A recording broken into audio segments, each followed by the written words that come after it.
CNG fitted है और गाड़ी मिसिंग कर रही है बहुत तकड़ी वाली। तो करते हैं इसे चेक, और किसी टेक्निकल भाई को पता हो तो कमेंट में मैसेज ज़रूर लिखें क्या प्रॉब्लम है इस गाड़ी के अंदर। तो मैं आपको लास्ट में दिखाऊंगा क्या प्रॉब्लम है।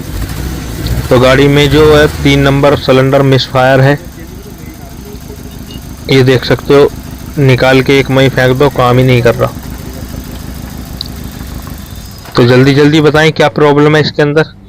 BS4 डीजल ये बंद रहेंगे। तो इसमें जो है भाई एक कोयल इसकी उड़ गई है 3 नंबर वाली, तो हम ये अलग एक पार्ट लगा देंगे। नहीं वैसे तो बहुत महंगी पड़ेगी, अपने पास है 3 नंबर 2 नंबर, ये वाली लगा देंगे।